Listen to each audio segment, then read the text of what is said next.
गोविंद श्री गौर हरि की जय। तुलसी महारानी की जय। भक्ति देवी की, भक्त वत्सल नरसिंह भगवान की जय। नामाचार्य हरिदास ठाकुर की समागत भक्त वृंद की जय।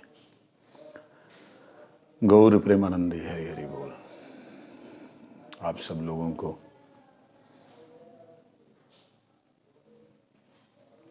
शिवरात्रि के उपलक्ष्य में महोत्सव, व्रत इत्यादि जो शिव जी की प्रसन्नता के लिए प्रयास है, उन सबकी बधाई है।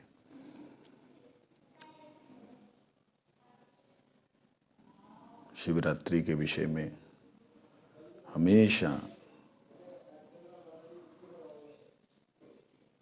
गुरुदेव को सुना, जितनी बार भी गुरुदेव के पास में रहे, गुरु जी को सुना। गुरु जी ने कहा, शिव तो परम वैष्णव हैं, साक्षात भगवान है, हरिहर एक तत्व है, वो कोई साधारण तत्व नहीं है, इसलिए शिव जी को साधारण नहीं समझना, सदा शिव साक्षात भगवान है। ऐसे करके गुरुदेव से कई बार सुना। और हरिहर क्षेत्र में हरि और हर इस प्रकार से बतलाया है, दिखाया है। तो आज जो है शिवरात्रि है। शिव जी की महिमा वेदों ने गाई, उपनिषदों ने गाई, पुराणों ने गाई। शिव को लोग वैष्णव, साधारण वैष्णव या महादेव देव के रूप में मानते हैं। उनको थोड़ा अधूरा ज्ञान है। देखिए, शिवरात्रि के विषय में हरिभक्ति विलास में भी आया है। व्रत के लिए, महाप्रभु के व्रत के लिए भक्ति विलास में नहीं आया। नित्यानंद जी के व्रत के लिए हरिभक्ति विलास में नहीं आया। अद्वैताचार्य के व्रत के लिए हरिभक्ति विलास में नहीं आया। वो साक्षात भगवान हैं, ये बात गौड़ीय संप्रदाय मानता है। परंतु शास्त्र क्या मानते हैं, शास्त्रोक्ति क्या है, शास्त्र सिद्धांत क्या है, वेद किसे मानते हैं, इन सब बातों की जब चर्चा होती है तब जाकर के मालूम पड़ता है कि इसको साधारण नहीं मान सकते शिव जी को।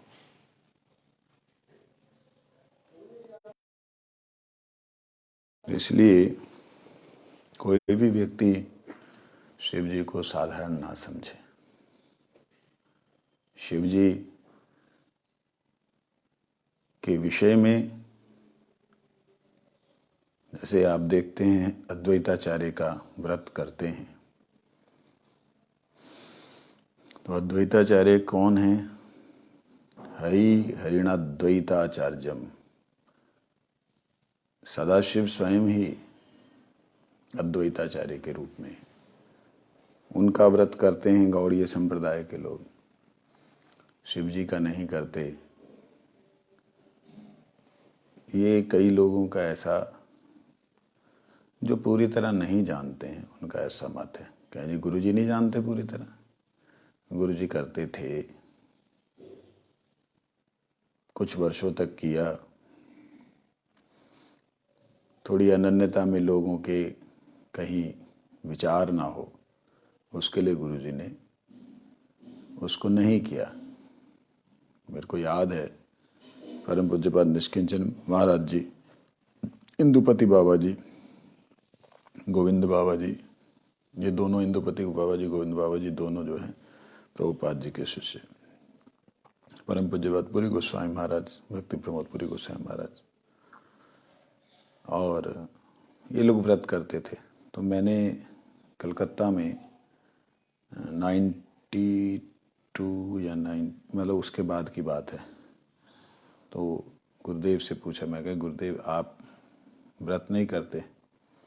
कहते पहले करता था, अभी तो लोग देखता है वो, इसलिए अभी नहीं करता, पहले करता था। अब इसका क्या अर्थ लगाया जा सकता है ये आप लोग जाने। लोग देखता है, ये शब्द से क्या मतलब लिया जा सकता है। मैं इससे समझा कि हम लोगों को अनन्य भक्ति की बात बोलते हैं, लोग तो इस चीज़ को समझेंगे नहीं कि हम व्रत क्यों कर रहे हैं। लोग वही कामना लेकर के, वही वासना लेकर के शिव की आराधना करेंगे। तो ये भाव था गुरु जी का, लोग देखता है बोलने का मतलब। इसका मतलब ये नहीं कि लोग देखते हैं तो हम नहीं करेंगे, ऐसा नहीं है। क्योंकि हरि भक्ति विलास में इतना विचार कर लेना चाहिए, उन्हीं व्रतों के बारे में वर्णन है जो व्रत करनीय होते हैं, जो व्रत करने चाहिए, उन्हीं का वर्णन है। सनातन गोस्वामी जी ने, इतने बड़े महापुरुष जो हमारे गौड़ीय संप्रदाय के संरक्षक हैं, रूप गोस्वामी जी की गवेषणा के साथ, उनके साथ चर्चा करके जिन तत्वों को, जिन सिद्धांतों को वेद पुराण उपनिषदों से निकाल करके रखा, उसको हम साधारण समझ लें ये तो गलत हो जाएगा। शिवजी बलराम जी की तरह समर्थवान हैं कि हमको गोलोक धाम की सेवा प्रदान करें, गोपी भाव प्रदान करें, गोप भाव प्रदान करें। तो इसलिए शिवजी के 3 स्वरूप जगत में माने गए हैं। रुद्र रूप में तो दुर्वासा ऋषि इत्यादि एकादश रुद्रों में आ जाते हैं। तो रुद्र जो हैं उन्हें कहीं कहीं जीवकोटि में लिया जाता है और जीवकोटि के ही स्वरूप में माने जाते हैं। इसके बाद है देवदेव महादेव, जिन्हें शंभु कहा जाता है, स्वयंभू कहा जाता है। विशेष करके शिव जी जो कैलाशाधिपति शिव हैं, वो ब्रह्म के समान हैं, आदि हैं, अनंत हैं। परंतु उसके बाद फिर आते हैं जो श्रीमन नारायण हैं, कारणोदशाई विष्णु, उनके समकक्ष भगवान श्री कृष्ण के दाहिने अंग से पंचमुखी शिव प्रकट हुए हैं। साक्षात श्री कृष्ण से हुए, विष्णु से नहीं हुए। विष्णु के ललाट से जो भगवान प्रकट हुए हैं शिव, वो क्रोध मूर्ति, वो शिव जो हैं इस जगत का संहार करता है, मंगल करता है। भगवान की नाभि कमल से ब्रह्मा प्रकट हुए। वो शिव में और सदाशिव में थोड़ा अंतर है। सदाशिव जो है उसी प्रकार हैं कृष्ण, विष्णु के अवतार, और साक्षात श्री कृष्ण स्वयं अवतारी। इस प्रकार जैसे अंतर है, ऐसे ही शिव में और सदाशिव जी में अंतर है। हम सांब सदाशिव की उपासना करते हैं, लेकिन उस उपासना में हमारी अनन्यता में खलल ना पड़े, इसलिए स्वयं सदाशिव कहते हैं कि मैं प्रसन्न होता हूँ अगर कोई हरि नाम करता है। तो उनकी प्रसन्नता कैसे होगी, ये हमें ध्यान देना है। वो प्रसन्न होते हैं हरि नाम करने से, ठाकुर जी का ध्यान करने से, ठाकुर जी का चिंतन करने से। तो आज के दिन उनके श्री चरणों में प्रार्थना करनी चाहिए कि आप कृपा करके हमें ठाकुर जी की दास्ता प्रदान करें। आप उनके नित्य परिकर हैं, हमें भी कहीं कोई स्थान दे दें, ऐसी प्रार्थना करनी चाहिए। सदाशिव, सदाशिव हैं। शिव शब्द का अर्थ होता है मंगल। जो मंगल करने वाले वही शिव हैं, कल्याण करने वाले वही शिव हैं। और मंगलम मंगला नाम जो है वो क्या है, भगवान का नाम है। इसलिए हमेशा शिव जी के मुख से पंचमुखे राम नाम जपित त्रिपुरारी, हमेशा भगवान का नाम करते रहते, ध्यान करते रहते भगवान की लीला का। आपने रामायण अगर तुलसीदास जी की पढ़ी हो तो आपको मिलेगा कि गरुड़ को अभिमान हो गया था कि मैंने राम जी के बंधन काटे, तो ये तो खुद समर्थवान हैं लेकिन मैंने काटे। इस प्रकार से गरुड़ जी को जब अभिमान हुआ तो वह शिव जी से मिले जा कर के। जब शिव जी से मिले तो शिव जी ने कहा कि भाई तुम एकदम रास्ते में ही हमसे पूछ रहे हो, जहाँ तो आप हमारी जगह पे आते, जहाँ थे वहाँ हमें बुलाते तो हम आपको जवाब देते। एक काम करिए, पक्षी ही पक्षी की भाषा समझ सकता है, आप जो है काकभुशुंडी के पास जाइए। ब्रह्मा जी को बोला तो ब्रह्मा जी ने भी उसका जवाब नहीं दिया, शिव जी ने भी नहीं दिया, तो अभिमान और गर्वित हो गया था। अभिमान को तोड़ने के लिए शिव जी ने उन्हें पक्षियों के बीच में जिसे निम्न कोटि का कहा जाता है वो काकभुशुंडी जी के पास भेज दिया। कौवे के पास जाके शिक्षा लेनी पड़ेगी, थोड़ा गरुड़ जी को हुआ। महाराज कहते हाँ उन्हीं से पता लगेगा। काकभुशुंडी के पास गए, उन्होंने बताया कि बहुत कल्प बीत गए, ये जो अभी आया है सप्तम मनवंतर का 28वां चतुर्युग, इसमें मर्यादा पुरुषोत्तम भगवान श्री रामचंद्र साक्षात साकेत से अवतीर्ण होंगे, जो कि विष्णु के अवतार नहीं है, साक्षात महाविष्णु है। नरलीला ऐसी करेंगे कि जिससे कि सारी की सारी सृष्टि जो है वो मोहित हो जाएगी। इस प्रकार की लीला अभी तो जो किया है तुम्हारे सामने गरुड़, वो तो थोड़ा सा ही किया है, आगे की लीला देखो क्या क्या हो रही है। तो काकभुशुंडी जी ने उनके संशयों का छेदन किया। तो विनम्रता से श्रवण की जाती है कथा।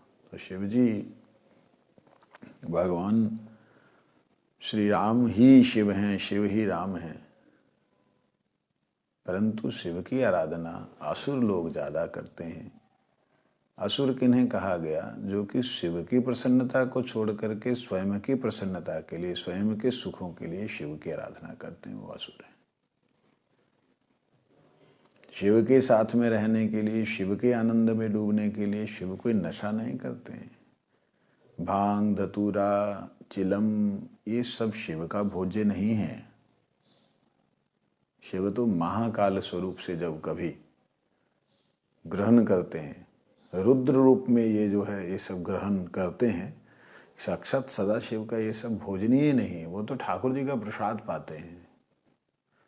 नित्य गोलोक धाम में ठाकुर जी का प्रसाद, कोई बंदा बोलता गोलोक धाम में नहीं है, तो कहाँ है?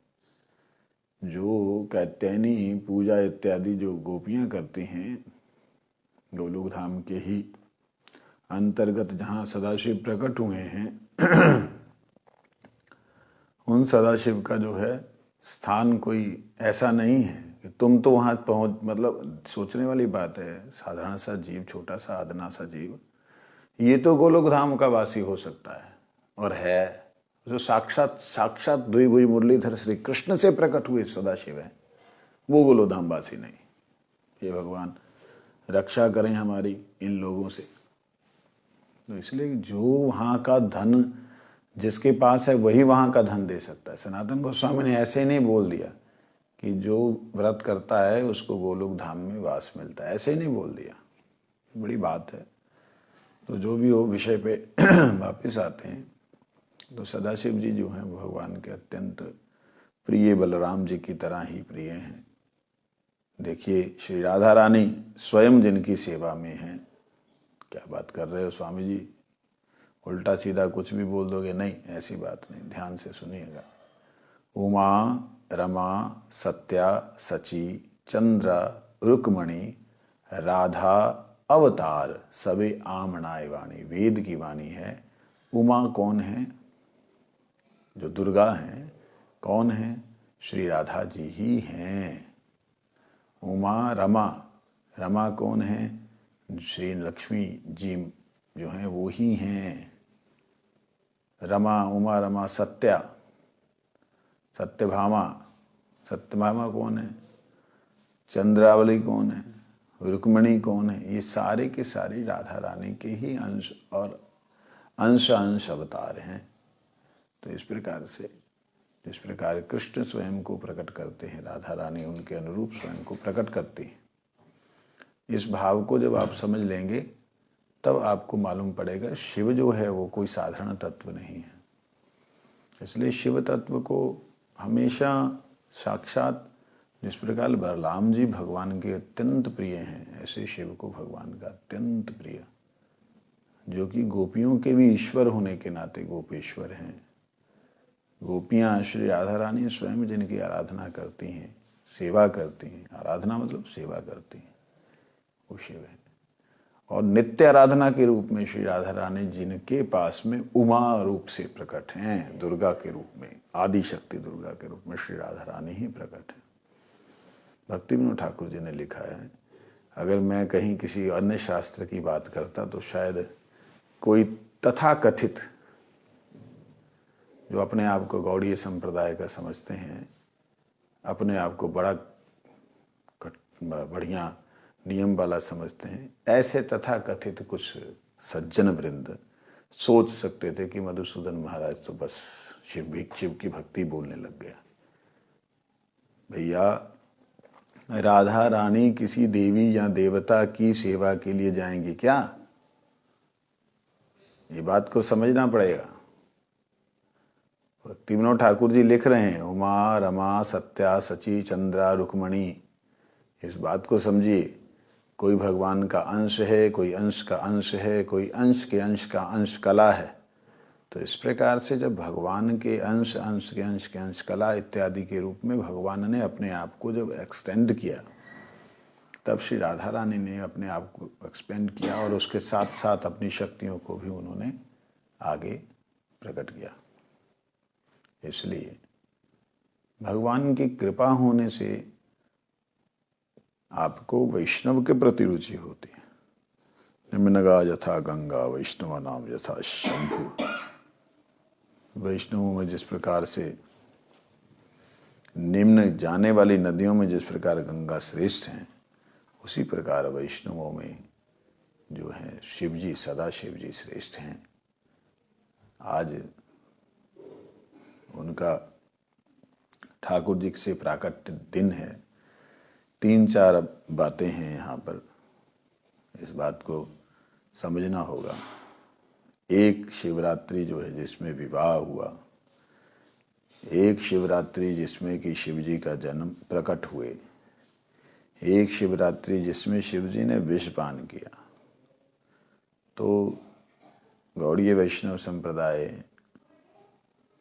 के आचार्यों के, कुछ आचार्यों के मुख से सुना कि शिवजी ने जब हलाहल विषपान किया तो उस वक्त कंठ में शिवजी के नीला हो गया, तो नीलकंठ नाम हुआ।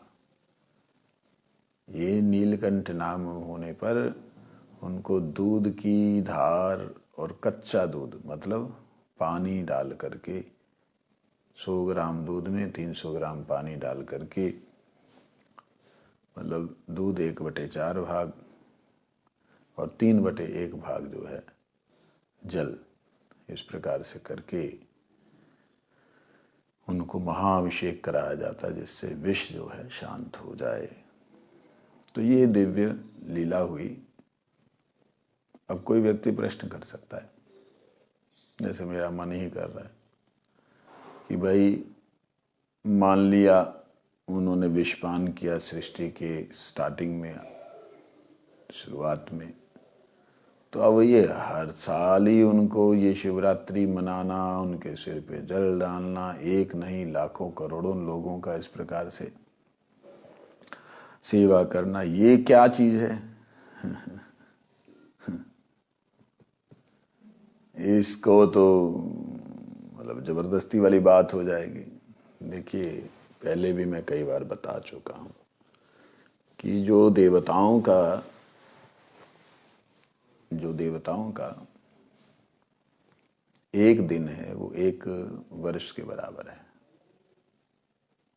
देवताओं का एक दिन हमारे 1 वर्ष के बराबर है। तो यूं ही इस दिव्य भाव को ले सकते हैं कि शिवजी की जब समाधि से जगते हैं तो उन्हें सारी दुनिया जो है अपने अपने भावाभिषेक कराते हैं और उस भावाभिषेक को शिव जी ग्रहण करके ठाकुर जी के भाव में फिर पुनः जो है कुछ भोजन पान करके फिर ध्यान में निमग्न हो जाते हैं। ऐसे ही समझ लीजिए, त्रिसंध्या में शिव का जो है स्नान और ध्यान होता है। अब होगा और श्रावण मास में होगा। ये 2 में शिव स्नान करते हैं। स्वयं गंगा जटा में जिनके विराजत रही हैं उनको स्नान की कोई आवश्यकता नहीं है।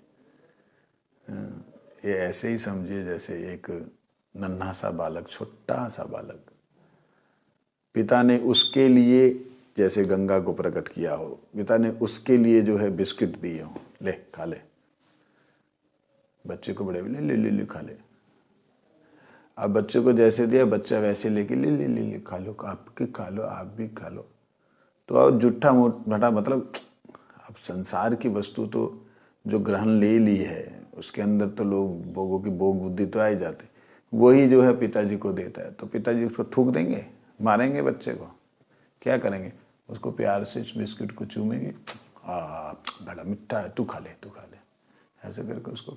इस प्रकार से शिव जी जो हैं जिनका नाम ही मंगल है, जिनके चिंतन मात्र से, जिनके स्मरण मात्र से मंगल हो जाता है, कल्याण हो जाता है, लोग शुद्ध हो जाते हैं, उनको स्नान की क्या जरूरत है? उनको स्नान की कोई जरूरत नहीं। लेकिन जीवों की भक्ति को स्वीकार करके उन्हें भगवान नाम सुनाने के भाव को शिव जी ने ग्रहण किया है। और इसीलिए जब हम लोग ओम नमः शिवाय करते हैं तो शिव जी का ध्यान शिव के स्वरूप में, आदि शिव सदाशिव के नाम पे जाता है।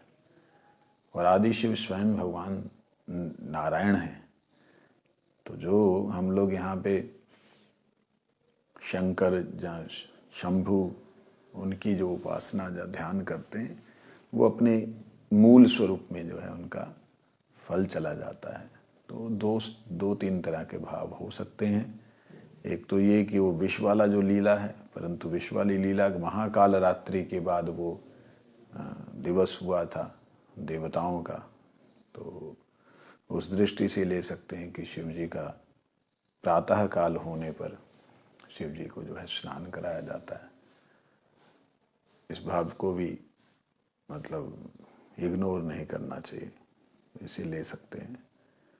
अन्य भाव जो है वो जैसी जिसकी भावना है कि विष का नाश हो उसके लिए शिव जी के ऊपर ही है। तीसरा जो है, जो इस प्रकार से शिव जी का जो स्वरूप है वो ध्यान करने के कारण तेजोमय होता है, और तेजोमय होने के नाते उससे दिव्य प्रकार की शक्तियां प्रकट होती हैं। और वह शक्तियों को शांत करने का एक ही तरीका है कि जल की धार दुग्ध के साथ अगर हो तो शक्तियां शांत रहती हैं, और शांत सदाशिव जो हैं जीवों का मंगल करते हैं। आइए हम लोग थोड़ा श्रवण करें।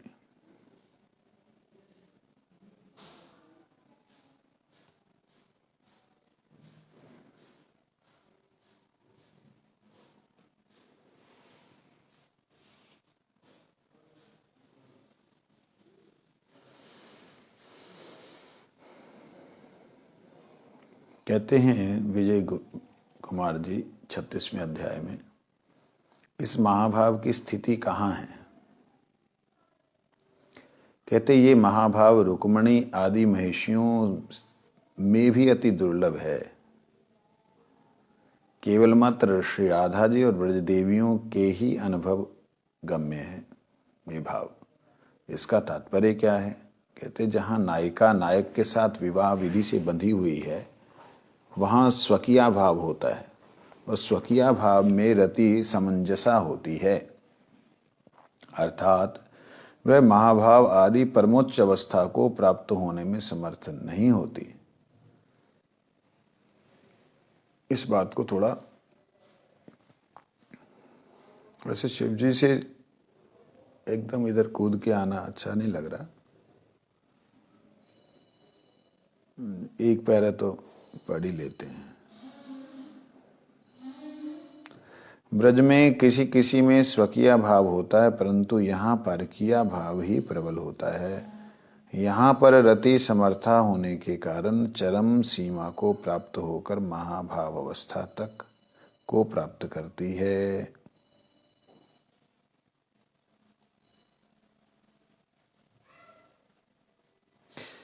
महाभाव के कितने भेद हैं? गोस्वामी जी कहते हैं, परम अमृत स्वरूप श्री महाभाव चित्त को आकर्षण कर स्वस्वरूपता को प्राप्त कराता है। महाभाव दो प्रकार का होता है, रूढ़ और अधिरूढ़। इनके विषय में कल श्रवण करेंगे।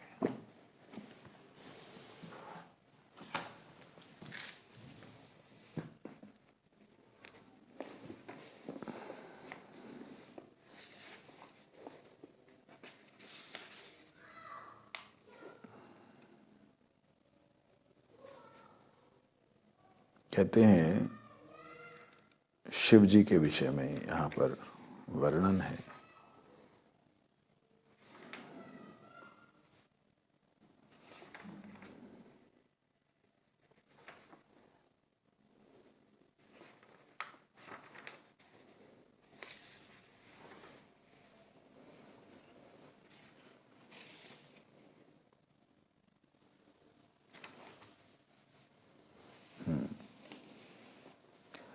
आदि अनादि अनंत अखंड अभेद अखेद सुवेद बतावें, अलख अगोचर रूप महेश को योगी जति मुनि ध्यान न पावें।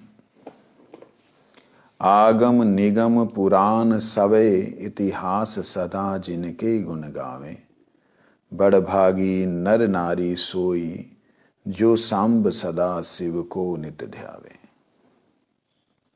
कहते आदि अनादि अनंत अखंड। आदि किसे कहते हैं? जो शुरुआत में रहे, जो शुरुआत में है, आदि। कहते शुरुआत में आखिर हैं तो उनकी भी शुरुआत तो कहीं से हुई होगी। कहते अनादि, उनकी शुरुआत नहीं हुई। इसका अर्थ ये है, आदि शिव जो हैं वो कौन हैं? भगवान कृष्ण से प्रकट हुए। अनादि अर्थात वो जो उनसे प्रकट हुए हैं वह अनादि हैं। तो मूल रूप से शिव कौन है? कृष्ण ही शिव हैं। मतलब मंगल से ही मंगल का प्राकट्य होता है, शिव से ही शिव का प्राकट्य होता है। जैसे गुरु शब्द का प्रयोग हम बहुत जगह करते हैं, परंतु मूल गुरु कौन है? कृष्ण है। क्योंकि कृष्ण ने ही अपना ज्ञान, जो बलराम जी से तत्व प्रकट हुए, राधा रानी से प्रकट हुए, उनको अपने विषय में उनकी कृपा के द्वारा ज्ञान हुआ। तो इसलिए गुरु कौन है? मूल गुरु कृष्ण। और कृष्ण से राधा जी, कृष्ण से बलराम जी। अब मूल रूप से कृष्ण बलराम जी को किसने जो है तो स्वयं समर्थवान है, लेकिन एक समझने के लिए, उदाहरण के लिए, किसने अपना ज्ञान करवाया? वो मूल गुरु हुए। इस प्रकार से शिव सदाशिव, यहाँ पे जो सदाशिव हैं वो स्वयं भगवान नारायण ही हैं, कृष्ण ही हैं। इसलिए यहाँ पे जो स्तुति आदि अनादि की जा रही है, उनकी की जा रही है। अनंत अखंड अभेद अखेद, उनको खेद नहीं है। अभेद हैं, उनको भेद नहीं कोई जान सकता उनको। और सुवेद, वो सुंदर ज्ञान है। अलख हैं, देखे नहीं जाते हैं, लखे नहीं जाए। अगोचर हैं, हमारी जो गो हैं, इंद्रियां हैं, उनसे परे हैं। ऐसा रूप है महेश का। महेश मतलब महान ईश्वर, जो योगियों के, जतियों के, मुनियों के ध्यान में नहीं आते। क्यों भाई? योगी जति मुनि के ध्यान में नहीं आए तो साधारण जीव के ध्यान में कैसे आएंगे?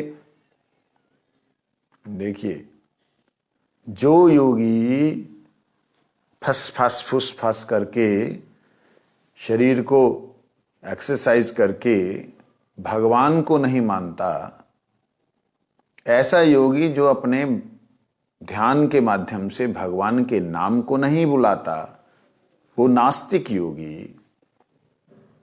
जिस योगी ने बहुत लोगों के अंदर अपने आप की व्यवस्था बनाई हो, अपने आप को प्रस्तुत किया हो, परंतु भगवान की कोई प्रस्तुति नहीं देता है, यहां तक कि शिव का ध्यान भी नहीं करवाता, विष्णु का ध्यान भी नहीं कराता, उनके नामों का उच्चारण भी नहीं करता, ऐसा योगी लाखों बार जन्म ले ले, सिद्धियां छोटी मोटी उन्हें प्राप्त हो सकती हैं, प्रसिद्धि प्राप्त हो सकती है, लेकिन शिव जी की प्राप्ति नहीं हो सकती।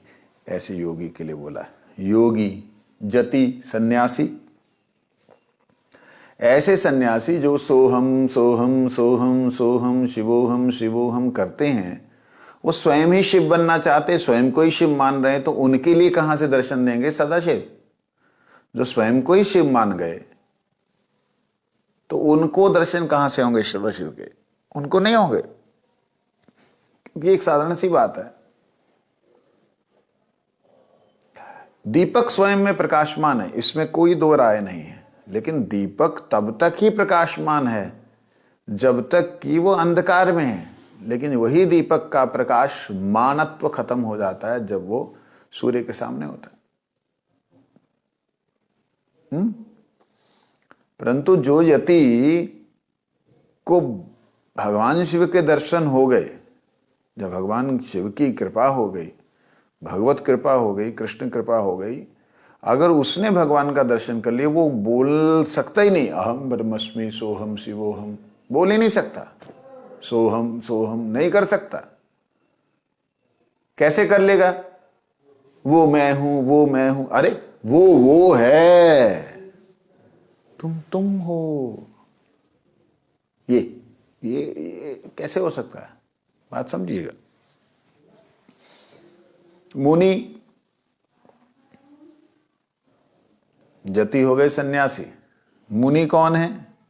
जो मौन रखते हैं, जो संसार से बिल्कुल विरत रहते हैं,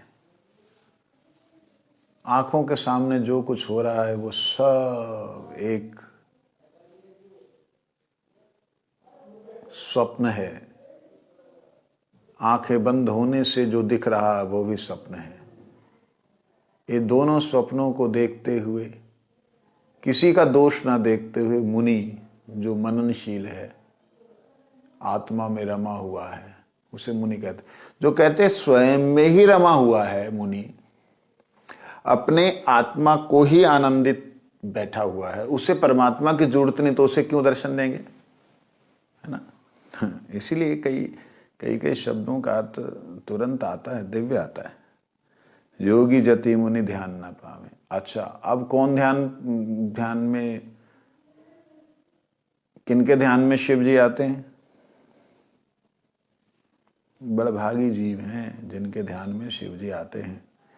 आगम निगम पुराण सवे इतिहास, सदा जिनके गुण गावे। आगम निगम पुराण, वेद, उपनिषदें, पुराण और इतिहास जैसे महाभारत इत्यादि, ये इतिहास में गिने गए हैं। सब लोग इनके गुण गाते हैं। बड़भागी नर नारी सोई, जो सांब सदा शिव को नित ध्यावे। ये बात है, बड़े भागी नर नारी हैं जो उनका ध्यान करते हैं।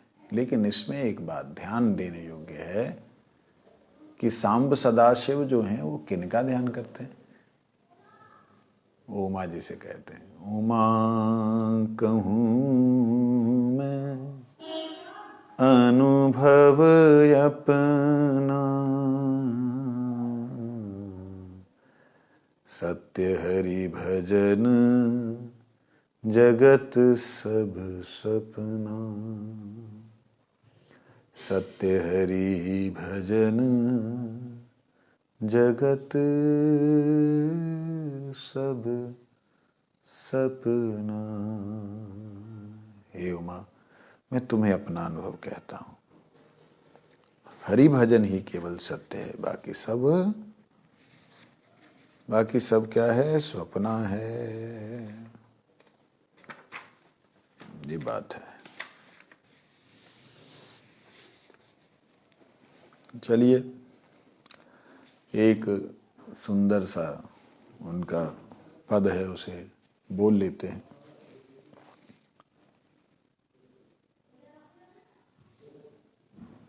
जय शिव शंकर ओढ़र दानी, जय गिरि जतनय जय गिरि तनय मातु भवानी। सर्वोत्तम योगी योगेश्वर, सर्वलोक ईश्वर परमेश्वर। सब उर प्रेरक सर्वनियंता, उपदृष्टा भरता अनुमंता। पराशक्ति पति अखिल विश्वपति, पर ब्रह्म पर धाम परम गति। सर्वातीत अनन्य सर्वगत, निज स्वरूप महिमा में स्थित रत। अंग भूति भूषित शमशान चर, भुजंग भूषण चंद्र मुकुटधर। वृषवाहन नंदी गणनायक, अखिल विश्व के भाग्य विधायक। व्याघ्र चर्म परिधान, मनोहर ऋक्ष चर्म ओढ़े गिरजावर। कर त्रिशूल डमरू वर राजत, अभय वरद मुद्रा शुभ साजत। तनु कर्पूर गौर उज्जल तम, पिंगल जटाजूट सिर उत्तम। भाल त्रिपुंड मुंड मालाधर, रुद्र गल रुद्राक्ष माल शोभाकर। विधि हरि रुद्र त्रिविध वपुधारी। बने सृजन पालन लयकारी, तुम हो नित्य दया के सागर। आशुतोष आनंद उजागर, अति दयालु भोले भंडारी। अग जग सब के मंगलकारी, सती पार्वती के प्राणेश्वर। स्कंद गणेश जनक शिव सुख कर।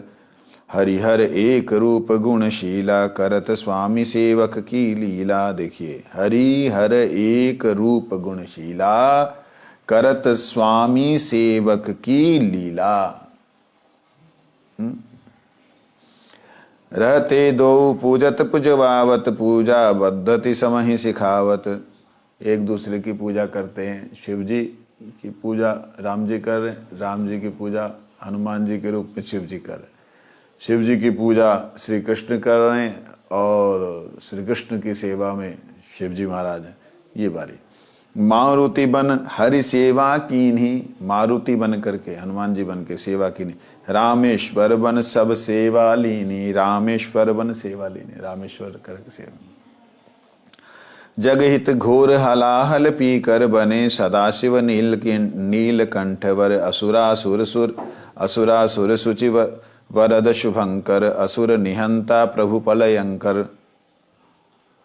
नमः शिवाय मंत्र पंचाक्षर, जपत मिटत सब क्लेश भयंकर। जो नर नारी रटत शिव शिव नित, तिनको शिव अति करत परम हित। श्री कृष्ण तप कीन्हो भारी, भय प्रसन्न वर दीनो पुरारी। अर्जुन संग लड़े किरात बन, दियो पशुपत अस्त्र मुदित मन।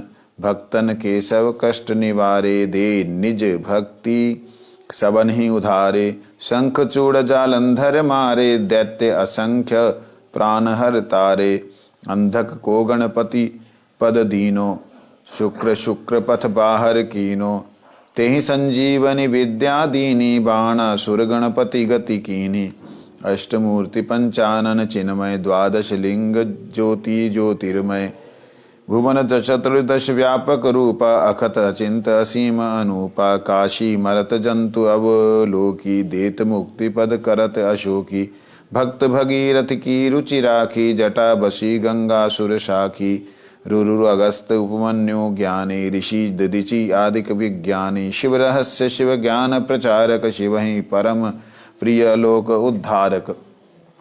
इनके शुभ सुमिरत ते शंकर, देत मुदित भय अति दुर्लभ वर। अति उदार करुणावर नालय, हरण दैन्य दारिद्र दुख भय। तुमरो भजन परम हितकारी, विप्र शूद्र सब ही अधिकारी। बालक वृद्ध नारी नर ध्यावहीं, ते अलभ्य शिव पद को पावहीं। भेद शून्य तुम सबके प्राणी, सहज सुहृद सेवक अनुगामी। जो जन शरण तुम्हारी आवत, सकल दुरित तत्काल नशावत। वहन करो तुम शीलवश, निज जन को सब भार।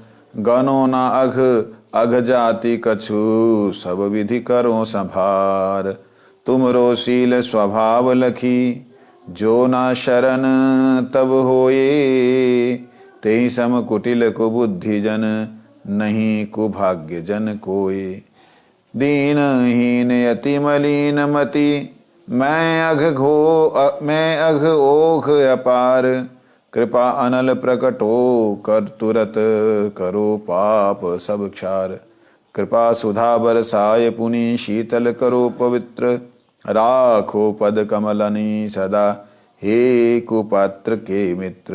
वंशा कल्पतरुष कृपा सिंधु पतितानां पावनेभ्यो नमो नमः। हरि हरि।